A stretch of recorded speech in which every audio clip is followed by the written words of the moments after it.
Hola, buenos días. Bienvenidas a esta segunda masterclass del Sten Tallenger, La Rioja.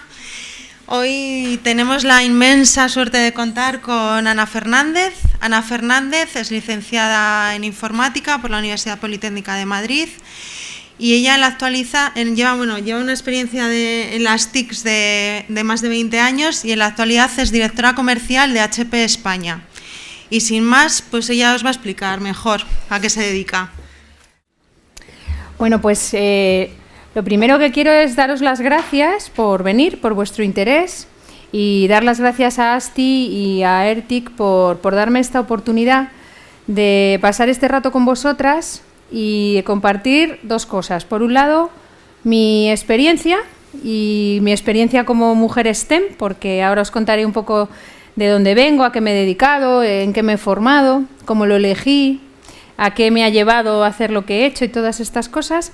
Y también quiero compartir con vosotras, sobre todo con vosotras, pero con todos los que me escucháis, pues un poco lo que os pongo en mi ponencia, que la tecnología ha cambiado y cambia la forma en que las personas vivimos y trabajamos. Os voy a contar un poquito más en detalle quién soy. Tengo 45 años y nací en Madrid. Toda mi familia, o casi toda mi familia, es de Madrid. Y diréis, ¿y entonces, pues qué haces aquí? Pues estoy aquí porque estoy casada con un hombre cuya familia materna es toda de aquí y entonces me siento como en casa. De hecho, hay algunos que me acompañan, ¿no? Y cuando ASTI me dio la oportunidad de dar alguna charla, pues me dijeron, ¿y dónde quieres dar la charla? Y dije, pues o Madrid o Logroño. No se me ocurre mejor sitio que compartir mi experiencia con niñas de Logroño o con niñas de mi ciudad. Y tengo además dos hijas, una hija de 14 años y otra hija de 12, que las podéis ver aquí. Evidentemente ahí eran mucho más pequeñas, pero las veis aquí abajo, que es una foto que hicimos este verano. Con lo cual, pues tengo muchas de las inquietudes que tenéis muchos de los padres que estáis aquí.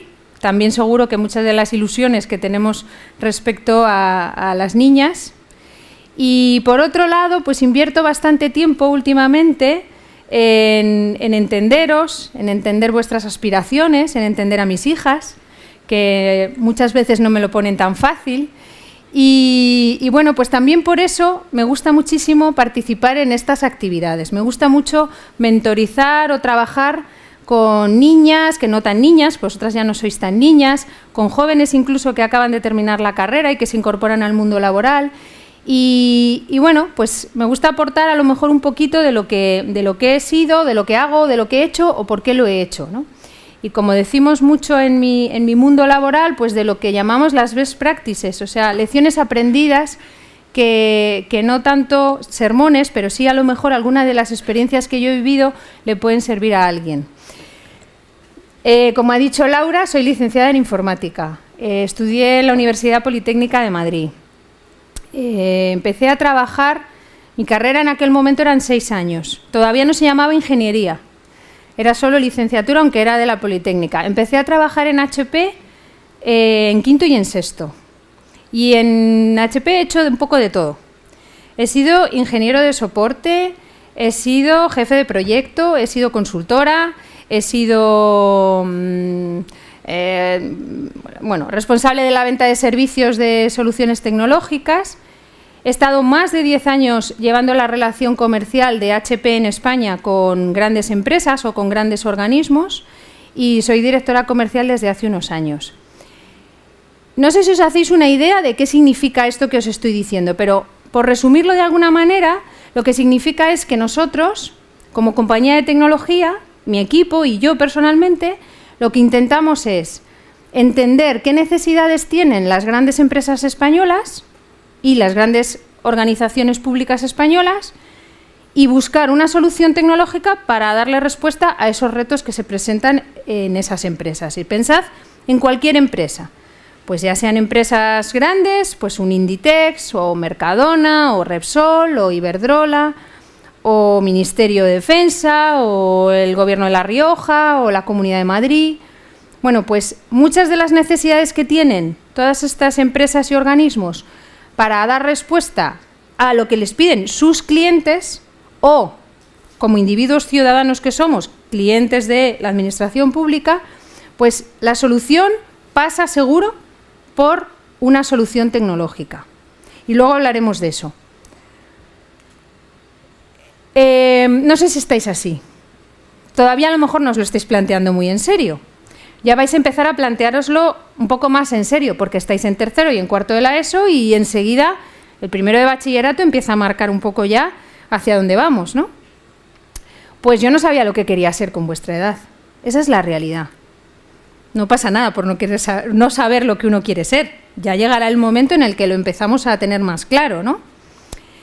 Es cierto que las habilidades que probablemente tenéis, y seguramente estáis aquí porque sois afines a las matemáticas, a la física, a la química, al dibujo técnico, se os da muy bien a lo mejor el razonamiento abstracto, pues es verdad que esas afinidades de esas disciplinas harán que os sintáis a gusto participando en estos programas, escuchando a lo mejor la historia de algunas mujeres que han desarrollado su vida también en torno a las STEM, pero tampoco os limitéis por las habilidades únicamente, porque las habilidades se desarrollan. Vosotras debéis, yo creo, buscar un poco cuál es vuestra inspiración. ¿Qué queréis ser de mayores? Pero pensando en el objetivo final. Yo de mayor, pues me gustaría, no sé, trabajar en el mundo de la tecnología, pero para buscar fines sociales. Pues en ese camino, pues evidentemente vais a tener que desarrollar habilidades de matemáticas, física, química, dibujo, y a lo mejor alguna de esas, bueno, no es la que mejor se os da, pero no pasa nada, porque todo eso se trabaja, se entrena, es como el que entrena para correr la maratón. No sales el primer día a correr y te haces ya directamente los 40 y no sé cuántos kilómetros, ¿no? Empiezas un día, 10 minutos, 15, 20, vas mejorando tu marca cada vez mejor. Pues el cerebro igual, funciona igual. No hay que achantarse ante determinadas dificultades. De hecho, os voy a poner un ejemplo de mi propia vida. Cuando yo acabé COU, que era nuestro plan de estudios, no existía segundo de bachillerato, pero es lo equivalente a vuestro segundo de bachillerato, hice la selectividad y podía elegir pues 3 opciones de carrera. Cuando hice bueno, no me acuerdo cómo se llamaba, ¿no? La solicitud de carreras que se hacían en aquel momento. Mi primera elección fue ingeniería industrial. Mi segunda elección fue licenciatura en informática. Y mi tercera elección fue medicina. ¿Qué os parece? Variado, ¿no? Pues entré en industriales. Hice primero de industriales. En aquel momento, la Politécnica tenía un plan de estudios en el que primero era común a todas las ingenierías y todos cursábamos las mismas asignaturas. Eso te permitía, por ejemplo, como en mi caso, cambiar a otra de las carreras de la Politécnica y que te convalidaran todas tus asignaturas aprobadas de primero. A partir de segundo ya no era así. Cada segundo ya tenía sus propias asignaturas. ¿Qué os quiero decir con esto? Pues otra cosa que os quiero decir es que equivocarse no es un problema. O no estar seguro, probar y luego tomar la decisión de hacer un cambio en algún momento de toda esa vida profesional o académica, pues no es un problema. Siempre estamos a tiempo. Os decía antes que trabajo con más chicas. Trabajo con chicas jóvenes que acaban de licenciarse o de titularse y que empiezan a trabajar a lo mejor en HP y hago mentorización de algunas de estas chicas. Y siempre les digo una cosa, equivocarse es de sabios. La mejor escuela que vais a tener en vuestra vida probablemente van a ser vuestros errores. Con eso no quiero decir, los padres me lo agradecerán este comentario, no quiero decir que hay que estar saltando como de flor en flor todo el día, ¿no? Un día quiero ser ingeniero, otro día quiero ser matemático, otro día quiero ser físico, o sea, tampoco es eso, ¿no? Pero quiero decir que no tengáis miedo a en algún momento de vuestra vida académica decir, oye, mira, de verdad, esto me gusta, pero a lo mejor no es exactamente lo que quiero hacer, porque os va a pasar que hasta que no lo probáis, no os dais cuenta de lo que verdaderamente queréis hacer. También os digo una cosa. Oye, hay que pensar un poco, ¿verdad?, en lo que vamos a hacer. Y para eso hay que fijarse en otras personas que han hecho algo parecido antes. Y por eso vamos a trabajar, vamos a repasar un poco la vida de algunas mujeres que han sido mujeres STEM del siglo XVIII, del siglo XIX, del siglo XX. También es verdad que buscar referencias en vuestro entorno, referencias en la historia, referencias que os ponga a vuestra disposición a lo mejor el programa de STEM Talent Girl, referencias de, no sé, de vuestros institutos, colegios, todo eso, pues también os va a facilitar vuestra decisión. Me gustaría que viéramos una cosa, antes de seguir.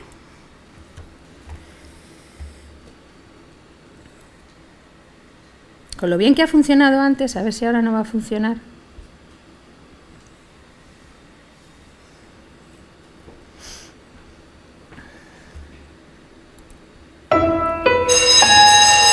This afternoon, we're going to draw people doing different jobs. And the first job we're going to draw is a firefighter. Have a think in your head what a firefighter looks Oh, we're doing the firefighter. What's your firefighter called? Mine's called Firefighter Gary. Firefighter Stan. Firefighter Simon. He's big and strong. He's got a big helmet on.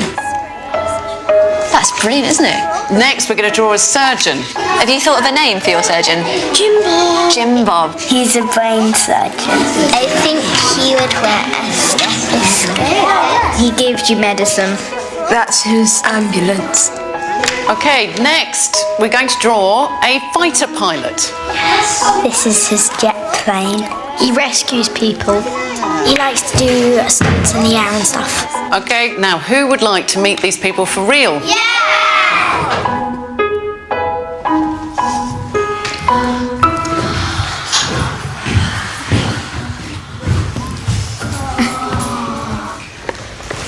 They're dressed up. My name's Tamsin and I'm a surgeon in the NHS. My name's Lauren and I'm a pilot in the Royal Air Force. My name's Lucy, I'm a firefighter in the London Fire Brigade. So who wants to know how to do an operation? Who's putting it on? Try Everyone's my on. stethoscope. We put this in here. What does it look like? There you go. Now you're a proper fighter pilot. So into your ears, can you hear that? Yeah. It's really good. It's much better than my kids' one.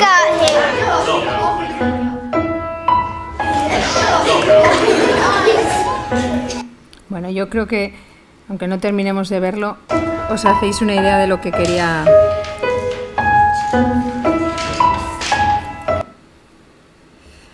Bueno, ahora me gustaría preguntaros y que contestéis con total sinceridad si a vosotras os hubieran hecho este ejercicio, no sé si ahora, pero hace unos años, ¿cuántas habrían dibujado una chica dentro del bombero o del piloto de la Air Force? ¿Cuántas habrían dibujado una chica? Si alguna hubiera dibujado una chica, me encantaría que levantara la mano, ¿eh? ¿No? Ninguna. ¿Del cirujano habríais dibujado una chica? Del cirujano habríamos dibujado una chica. Yo habría dibujado, a lo mejor, ahora, con 45 años, habría dibujado a lo mejor una chica en el cirujano. Pero estoy segura que no habría dibujado una chica en ninguno de los otros casos. ¿Y por qué pensáis que es esto? Porque somos chicas. Quiero decir que como que parecería más natural, ¿no?, que te dibujes dentro de esas profesiones. ¿Y por qué no lo hacéis? ¿O por qué no lo habríamos hecho? Cuéntame. Efectivamente, yo creo que es así. Bueno, hay muchos estudios sobre por qué, ¿no? ¿Por qué no nos visualizamos, ¿no?, las mujeres en determinados trabajos o en determinadas tareas? Creo que es eso, que no hay suficientes referencias o modelos. No estamos acostumbrados a ver a las bomberos o a las policías o a las pilotos o a las pilotos del ejército, no estamos acostumbradas. Sin embargo, a lo mejor estamos más acostumbradas a ver a una cirujana. Bueno, pues aquí estáis vosotras, que podéis cambiar también eso, ¿no? A lo mejor nos tenemos que empezar a acostumbrar a ver a más mujeres haciendo este tipo de trabajos, que de hecho ya hay muchas. Bueno, pues sobre eso vamos a hablar ahora un poco. Siento que no hayáis hecho la dinámica que había preparado Laura, porque enganchaba fenomenal con hablar un poco de la historia de estas mujeres. Pero como sé que la vais a intentar hacer en algún momento, acordaros de mí y acordaros de lo que vamos a hablar ahora sobre ellas. Os decía antes, y tú lo has dicho, creo que no tenemos suficientes referencias. Y como no tenemos suficientes referencias, pues hoy me gustaría... ¡Uy, que se cae la petaca! Me gustaría repasar con vosotras un poco algunas referencias, porque sí que las hay. ¿Quién es la la primera mujer que había? Arriba a la izquierda, ¿sabéis quién es esa mujer? Marie Curie. Muy bien, de esa sí que hemos oído hablar. ¿Y por qué hemos oído hablar de Marie Curie y no a lo mejor hemos oído hablar de esta señora? ¿Por qué creéis?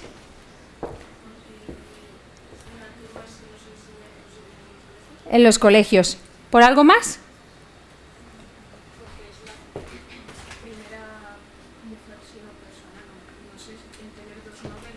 Tiene 2 Nobeles, efectivamente. Exacto, eso es. ¿Y por qué más creéis que sí que sabemos de Marie Curie?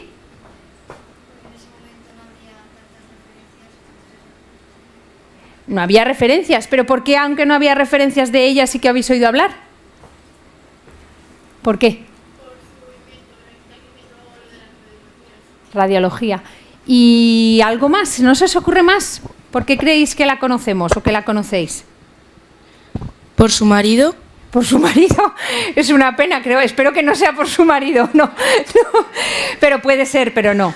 No, yo estoy pensando en algo más. Porque la hemos visto en las películas. ¿No os dais cuenta que hay veces que lo que hemos visto en las películas se nos queda? Y estas mujeres han salido muy poco, porque era poco popular hablar de chicas que hacían cosas así. Luego hablaremos de otra película. Bueno, pues ya lo habéis dicho todo de Marie Curie, o casi todo. Marie Curie efectivamente dedicó toda su vida a investigar la radiología. Estaba casada también con un científico que efectivamente investigaba igual que ella, pero ella era más brillante o más intensa. De hecho, la pobre murió precisamente radiada, porque no paraba de experimentar con la radiación, y evidentemente la radiación es súper perjudicial, ¿no?, cuando estás expuesto permanentemente a ella. Pero gracias a ella pues tenemos no solo radiología desde el punto de vista del diagnóstico, sino que tenemos radiología desde el punto de vista de la curación de enfermedades tan horribles como puede ser el cáncer. O sea, fijaros todo lo que le debemos a Marie Curie. Pero fijaros en la señora que hay a la derecha de Marie Curie. ¿Alguien sabe quién es? No.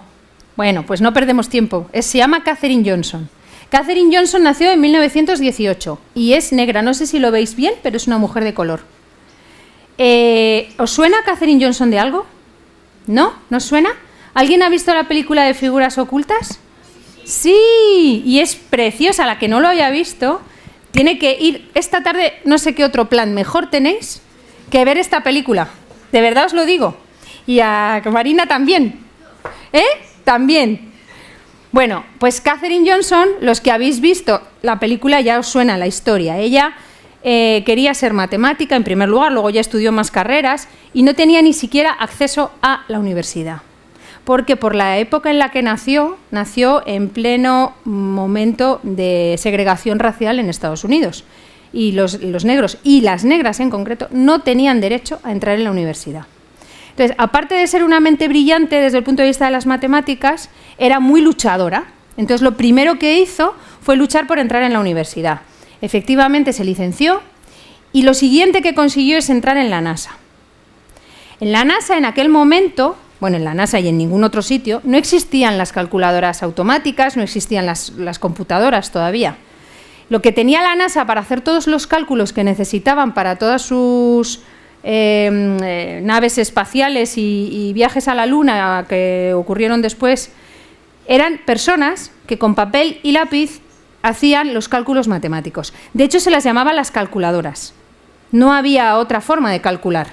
Y había salas llenas de mujeres calculando, porque eran principalmente mujeres. Porque, por cierto, hay muchísima capacidad matemática en el cerebro femenino, a pesar de que bajan las matriculaciones en matemáticas. Es curiosísimo. Había muchas más matriculadas en matemáticas en generaciones anteriores a la mía que ahora mismo.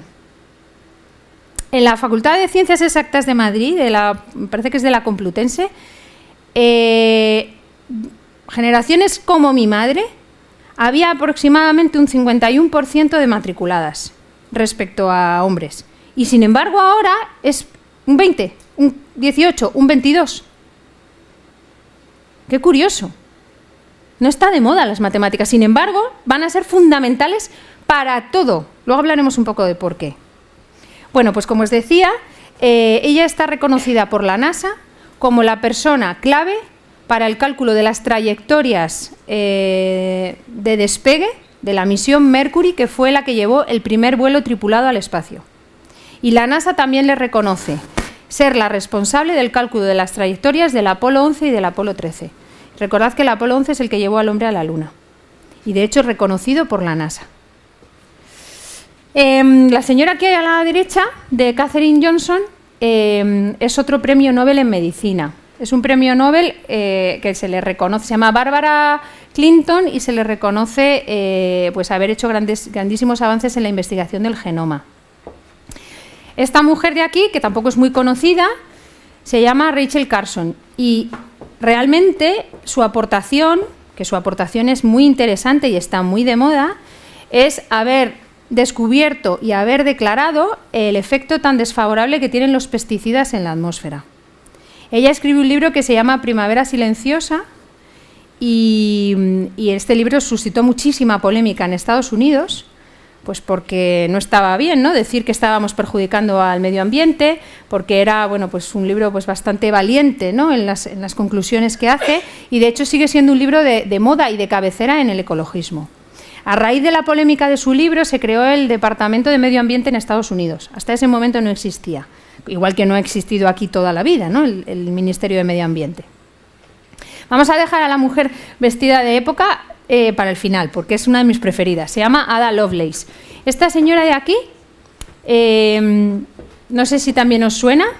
Mi hija de 14 años sí que hizo un trabajo sobre ella el año pasado. Se llama Rosalind Franklin. ¿Alguien le suena a Rosalind Franklin? ¿Sí os suena? ¿Habéis hecho también algún trabajo sobre ella? ¿No me acuerdo? ¿Sí os suena? ¿Sabéis qué hizo? Sí, señora. Se llama la fotografía 51. Efectivamente, descubrió el aspecto que tiene el ADN de hélice, de doble hélice. Pero sabéis que a ella no se le reconoció ese descubrimiento. Se le reconoció a sus compañeros de investigación, que eran Watson y Crick. Pero, sin embargo, Watson, a título póstumo, reconoció que el descubrimiento era suyo. Una pena, porque seguramente que el irse del mundo sin que te reconozcan una cosa tan importante como lo que ella descubrió. Y a la derecha de Rosalind Franklin hay una mujer así como muy entrañable que se llama Lise Meitner. ¿A alguna le suena Lise Meitner? ¿Alguien ya se sabe toda la tabla periódica? Toda la tabla periódica. ¿Cuál? La única mujer que tiene... Sí, señor. El 109, el meitnerio, efectivamente. Efectivamente, el meitnerio es un átomo fundamental en la fisión nuclear. Ella y su grupo de investigación, bueno, pues iniciaron la era atómica. Efectivamente. Me encanta que lo sepáis, porque es que cualquiera lo diría, ¿eh? Ah, bueno, pero me encanta que se acuerden. Oye, también tiene mérito, ¿eh? Eso quiere decir que hemos escuchado, ¿eh? Muy bien, pues nada, ya sabéis, hay que conseguir más nombres de mujer en la tabla periódica. Inge Lehmann. ¿Inge Lehmann también lo habéis escuchado? No. Inge Lehmann es danesa y fue sismóloga, y fue la primera persona que investigó, demostró y bueno, pues explicó que la Tierra no es una pieza compacta, que tiene una gran actividad interior, y que el núcleo terrestre además está compuesto por una parte sólida y una parte líquida, que hasta ese momento siempre se creyó que estaba compuesto solo por una parte sólida y, como digo, sin actividad. ¿Esta mujer vestida de época también la habéis visto en algún momento? Es que está vestida de época porque esta señora nació en 1799. Por eso va vestida así, claro.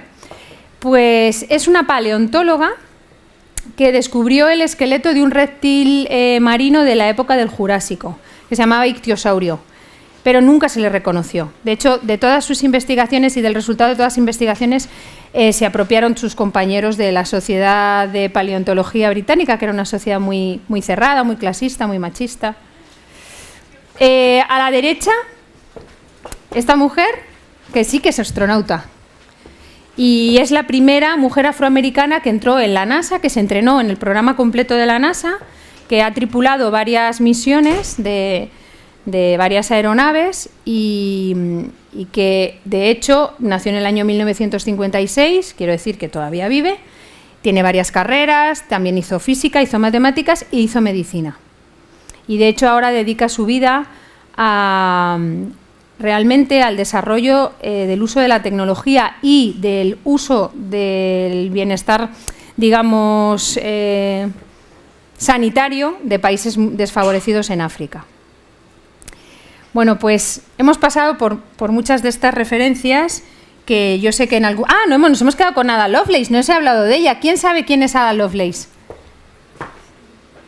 Que a Laura y a mí es de las que más nos gusta, lógicamente.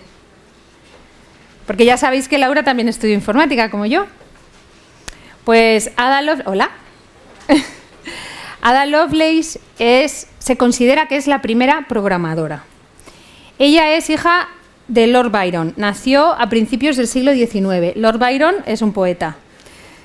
Y además es hija de una activista británica. Como bien sabéis, bueno, pues principios del siglo XX, revolución industrial, en el Reino Unido se luchaba por que votara la mujer. Bueno, ella vivía en un ambiente, digamos, pues muy avanzado para su época y muy avanzado para lo que hacían las mujeres de su época. Tenía una mente matemática también privilegiada y tuvo la suerte de estar en contacto con el inventor de la calculadora. Pero ella no se limitó a hacer un uso de la calculadora que se había inventado. Ella lo que se descubrió es que la combinación de símbolos matemáticos y de lo que ahora mismo llamaríamos un algoritmo era capaz de generar grandes series de números. Por eso consideramos que ella descubrió el primer algoritmo que es capaz de ser computado en una máquina. Y por eso consideramos que es la primera programadora. Realmente ella no inventó el lenguaje Ada. El lenguaje Ada se inventó a posteriori y la persona que lo inventó decidió ponerle el nombre de Ada. Es el primer lenguaje de programación a objetos que se hizo. Decidió ponerle ese nombre en honor al avance tan importante que había hecho ella. Antes os he hablado de referencias y os he hablado de no hay que tener miedo a equivocarnos. Os he hablado de que es muy importante también escuchar a nuestras habilidades, ¿no? Nuestras habilidades en disciplinas STEM. Lo que yo os digo ahora es, en algún momento, de ahora en adelante, en los próximos años, cuando vayáis a elegir carrera, pues pararos un poco y buscad la inspiración. Buscad la inspiración en estas referencias, en otras similares. No os dejéis llevar solo por lo que está de moda, por lo que vemos en las redes sociales. Está de moda también ser matemática. De hecho, no sabéis la necesidad de matemáticos que hay en este momento en la mayoría de las empresas. No solo en empresas de tecnología, en casi todas las empresas. Hay una carencia tremenda de matemáticos, luego hablaremos de, sobre todo orientados a lo que tanto escuchamos ahora, inteligencia artificial, supercomputación. La matemática se aplica a cualquier disciplina ahora mismo empresarial. La tecnología, como os decía, ha cambiado el mundo. ¿Alguien se imagina algo de lo que ha hecho esta semana que no haya necesitado tecnología? ¿Habéis hecho algo esta semana que no haya necesitado, detrás de todo lo que hayáis hecho, que no haya necesitado la tecnología? Os voy a contar un poco cosas que yo hago a lo largo de la semana.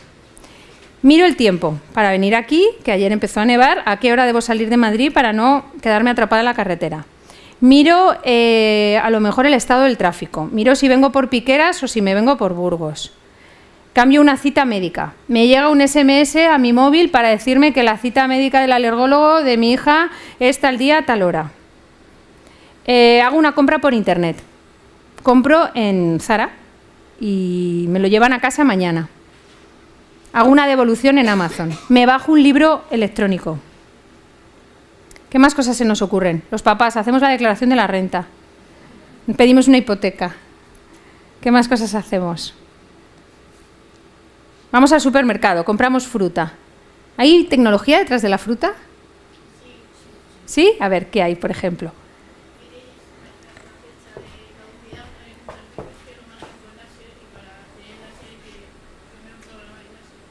Pues, por ejemplo, todo el proceso de gestión logístico, ¿no?, de la distribución de toda la fruta.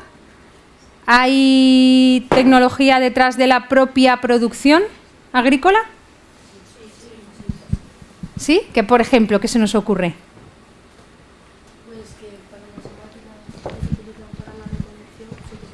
Por ejemplo, para las máquinas que se utilizan para la recolección. Las máquinas que se utilizan para la recolección están hechas a partir de tecnología. Muy bien, pues sabéis, efectivamente, pues hay más cosas, no solamente las máquinas que usamos para la recolección, porque podrías tener a lo mejor una producción ecológica y dices, es que no tengo casi ni máquinas, porque es una producción pequeña.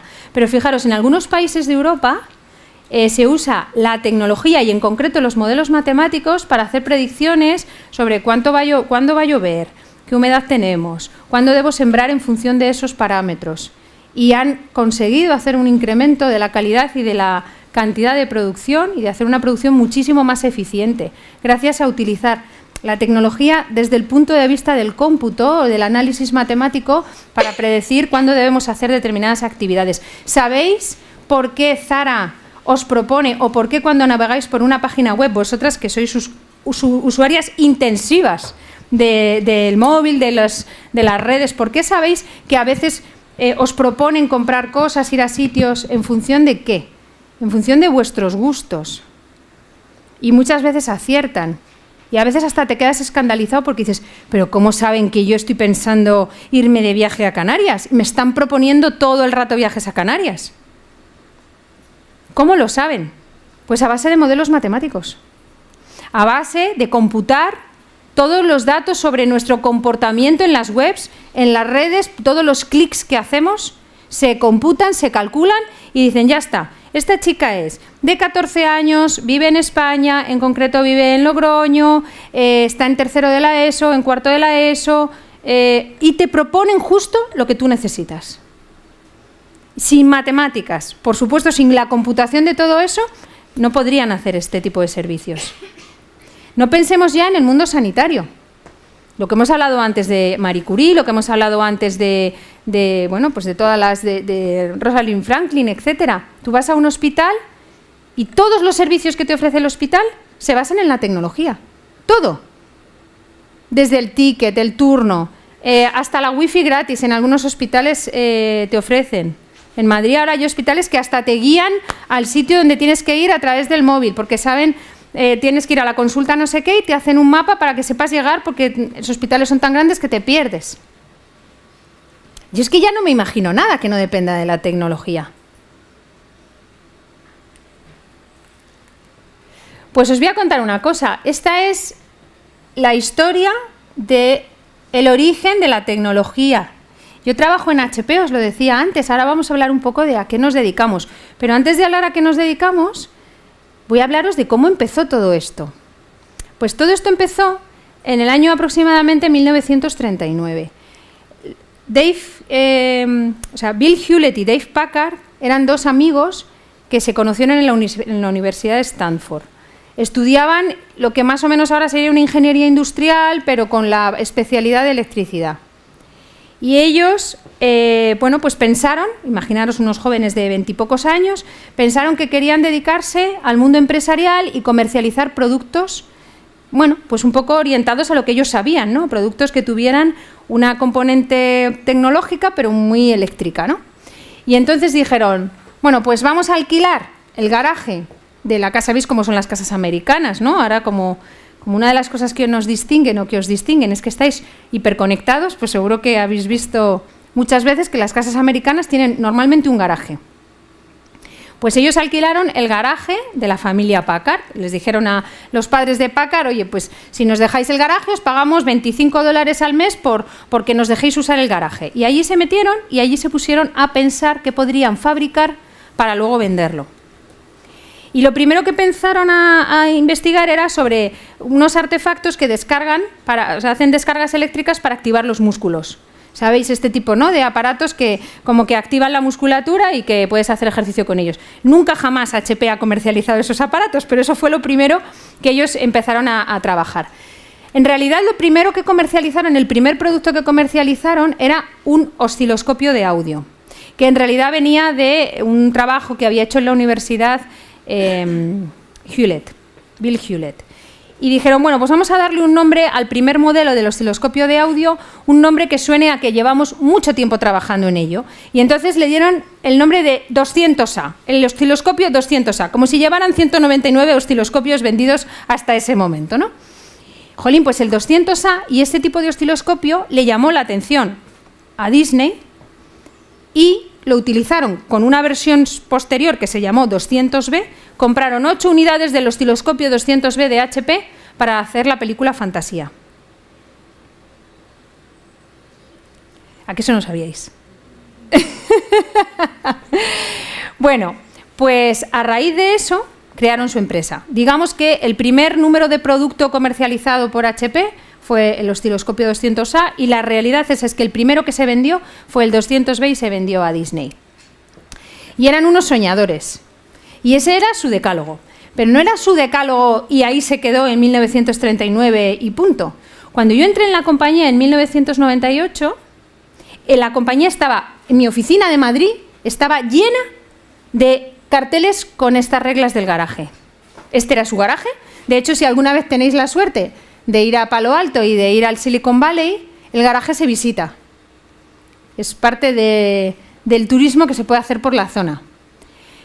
Y estas eran sus reglas, las reglas que ellos definieron para la creación de su empresa, que por cierto se llama Hewlett Packard porque lo echaron a suerte.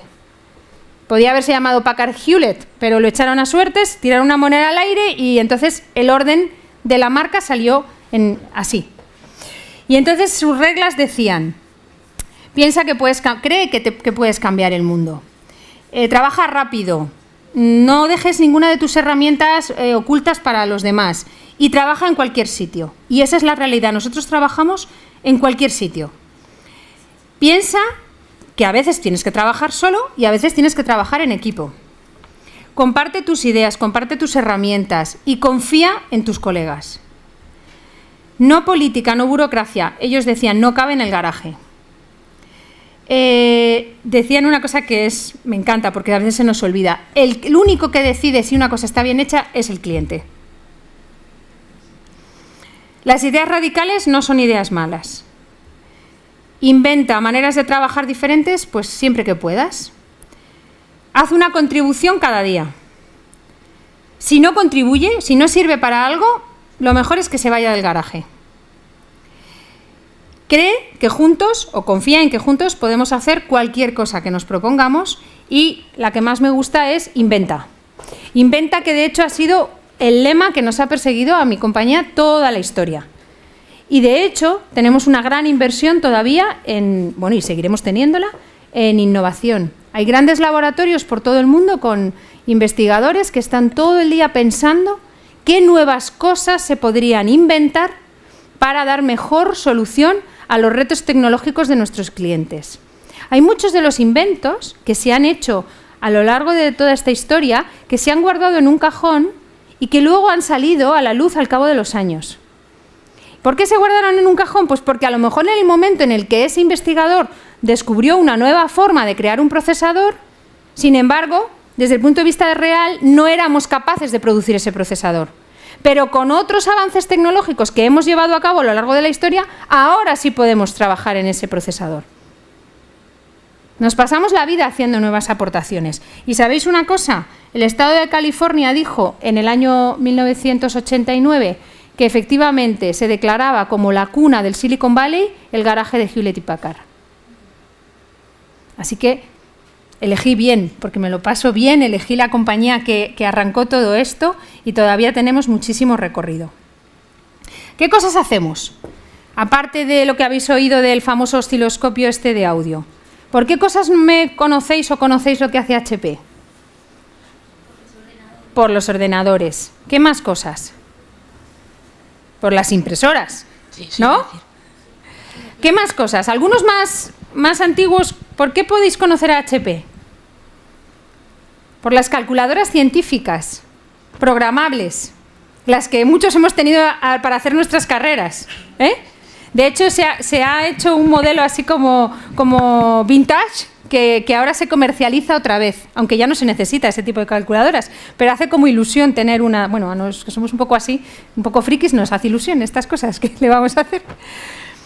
Bueno, pero no solamente esto. La realidad es que el primer periodo de la compañía se centró en fabricar productos para test medida y medicina, porque era lo que inicialmente ellos sabían hacer. Entonces, muchos aparatos que había en aquel momento a disposición de los hospitales para hacer diagnóstico, para hacer obstetricia, todo lo que tiene que ver con ecógrafos, todas estas cosas eran parte de lo que HP hacía mucho antes de que estuviera tan de moda la computación personal, los ordenadores personales. Esto no es tan antiguo, esto es bastante moderno. ¿Sabéis cuándo se creó Internet? No.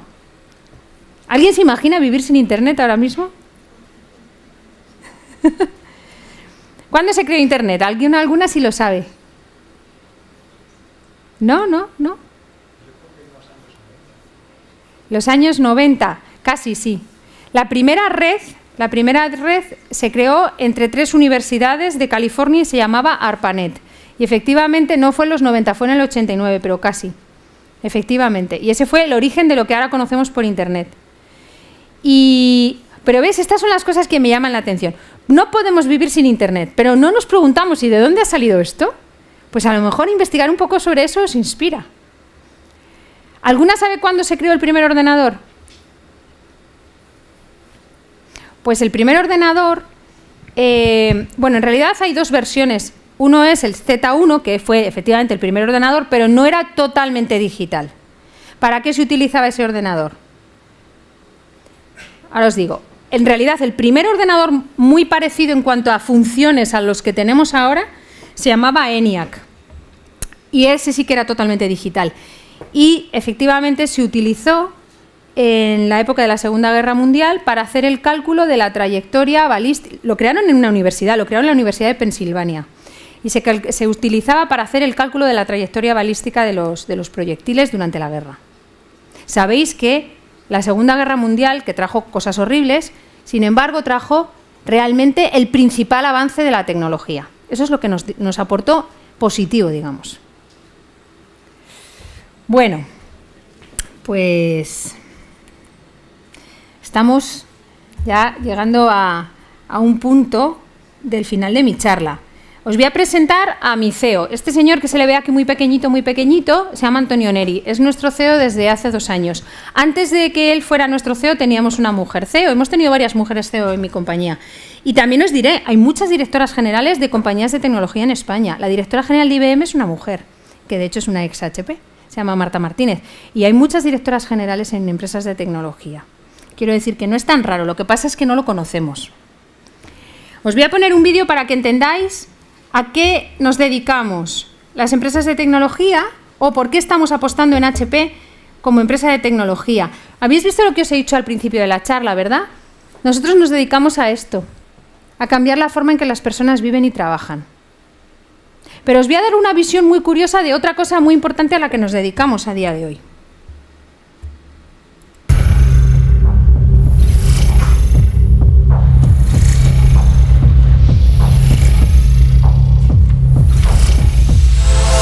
Technology consumes 10% of the Earth's electricity, and this year the amount of worldwide e-waste is expected to be about 50 million tons. 50 million tons! And consider this. Technology innovation is advancing at a rate never seen before, fueled by the ever-increasing deluge of data. Everything is getting smaller, faster, and more efficient, creating opportunities and driving new business models. But all that progress comes with a cost. Continually discarding equipment is not sustainable for resources, business, the planet. So let's think about this differently. You say, my old legacy infrastructure only ever cost me money. We say it's a source of value that can fund innovation while decreasing environmental impacts.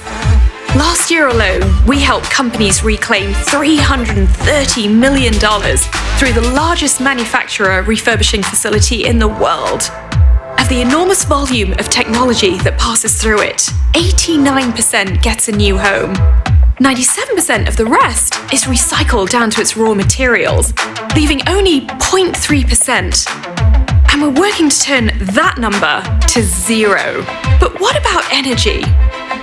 We've completely reinvented computing architecture to process data thousands of times faster while using only 1% of the energy previously required.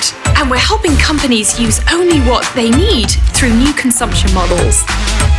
Lastly, we're working to reduce our suppliers' carbon footprints by up to 100 million tonnes collectively by 2025.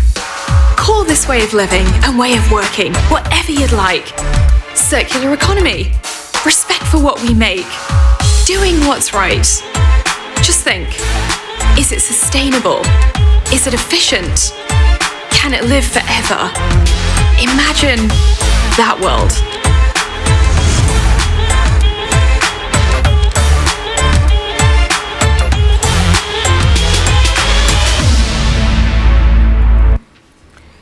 Bueno, este vídeo me gusta mucho porque representa dos cosas. Representa de manera muy resumida a qué nos dedicamos a nivel de tecnología, cómo hacemos el proceso de fabricación de supercomputadores, como habéis visto ahí, habéis visto centros de procesos de datos con muchas máquinas encendidas, con muchas luces.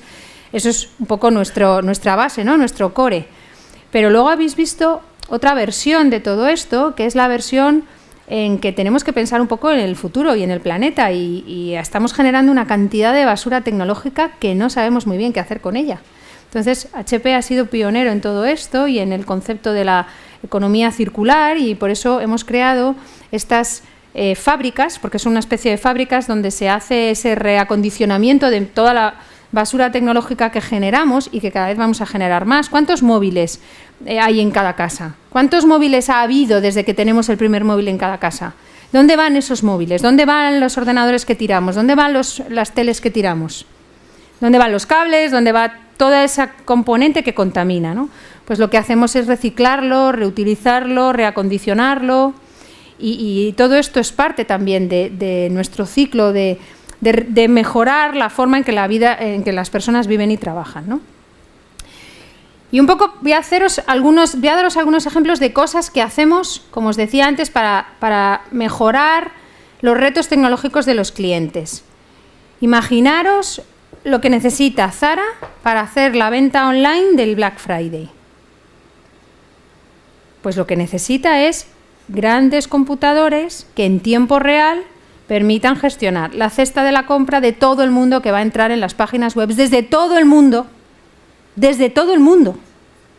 el Black Friday. Pues eso lo hacen con nuestras máquinas.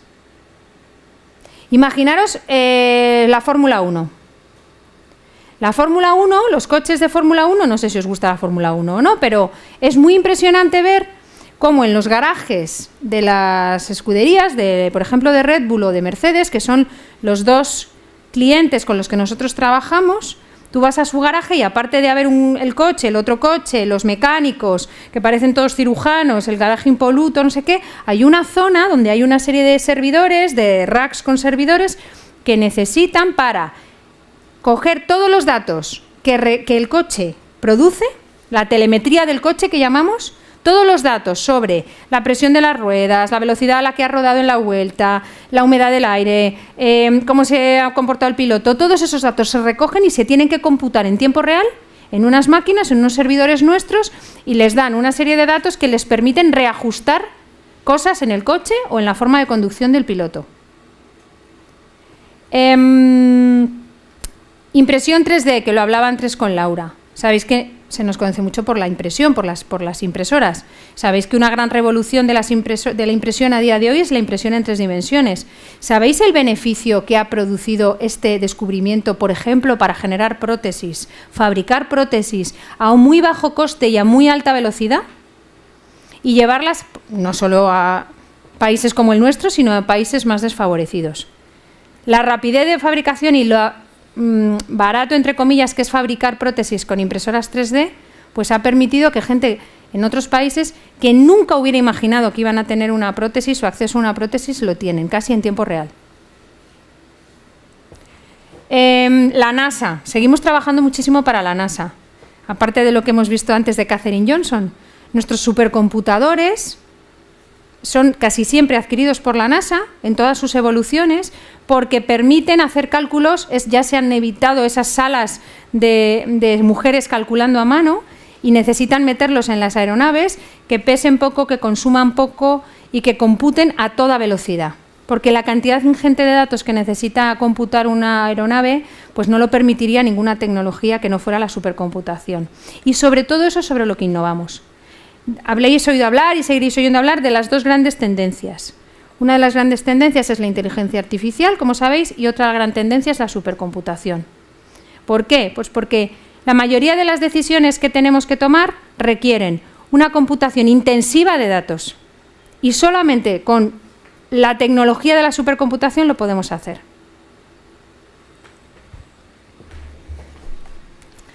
Bueno, ya estamos acabando. Pues estas sois vosotras, que ahora mismo estáis aquí un poco, pues bueno, investigando, aprendiendo, viendo qué cosas ocurren, qué es esto de las STEM, os sentís afines a todo esto. Como os decía antes, invierto tiempo ahora en conoceros un poco más y en ver cuáles son vuestras inquietudes. Y os admiro mucho. Sois una generación que tiene muchísimas virtudes o muchísimas capacidades en algunos aspectos que son aspectos muy ligados a las STEM. Yo creo que tenéis muy fácil sentiros identificadas con las STEM, más de lo que me podía sentir yo. Sois una generación que sois naturalmente digitales, nativos digitales. Sois una generación que no conoce fronteras, porque estáis siempre, como os decía, súper conectados, ¿no? Sois una generación muy altruista.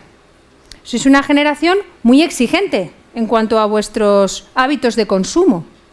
Sois una generación socialmente comprometida. Sois una generación innovadora, emprendedora. Todas las cosas que te aporta el STEM son muy afines a lo que sois en vuestra generación. Y luego parece que dice la Universidad de Stanford que sois una generación más inteligente que las anteriores. Si no lo habéis hecho ya, pues estáis a punto de empezar a pensar en vuestra marca personal. Y una cosa además que os distingue, que es la inmediatez, todo lo tenéis de manera muy inmediata, pues hace que vuestra marca personal o con vuestra marca personal queráis trascender rápido. Yo me encuentro... Vosotras todavía no estáis en ese punto, pero no estáis nada lejos. Como os decía, las personas que acceden a HP porque son recién titulados quieren trascender muy rápido.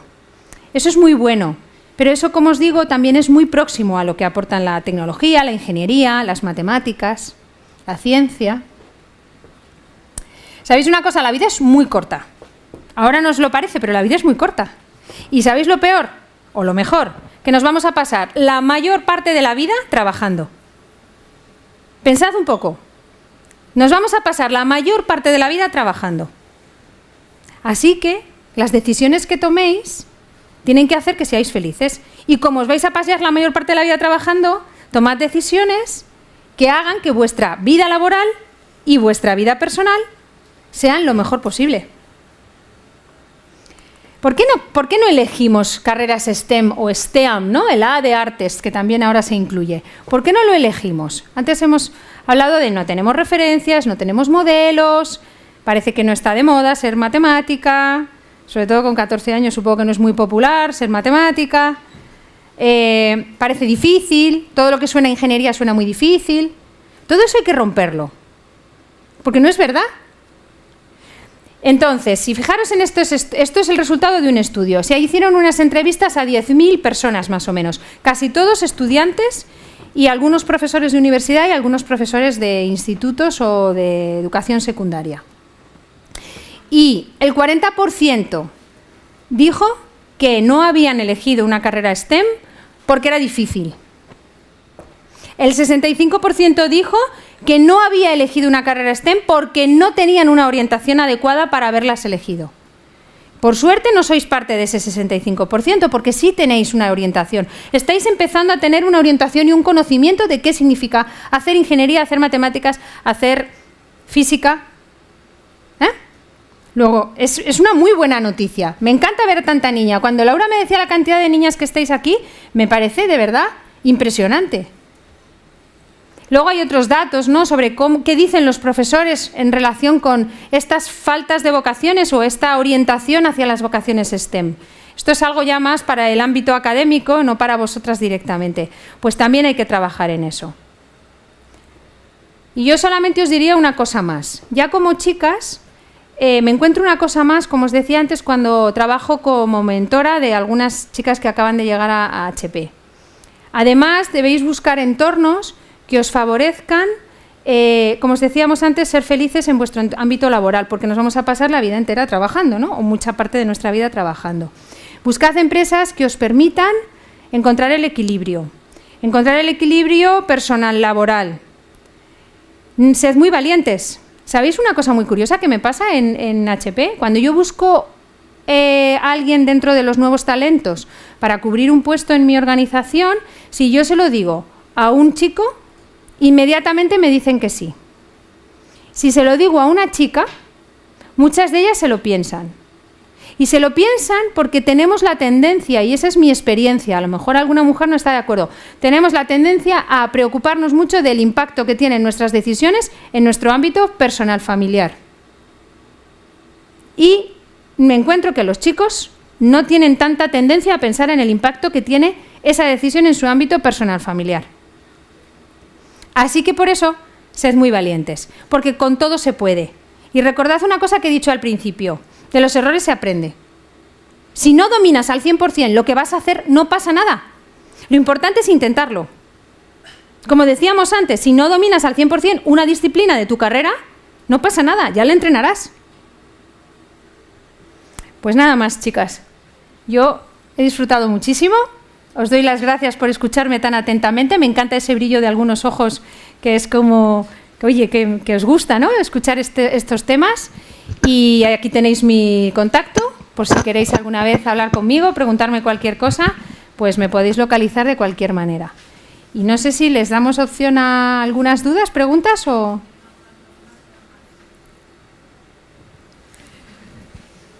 Uy, qué vergüenza. Ninguna duda.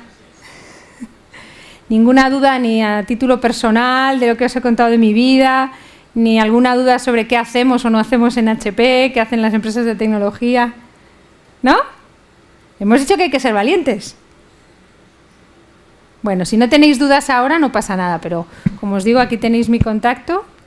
Y ¿alguna sí que se anima o no? No. Tenéis mi contacto por si alguna vez queréis preguntarme algo. Muchas gracias.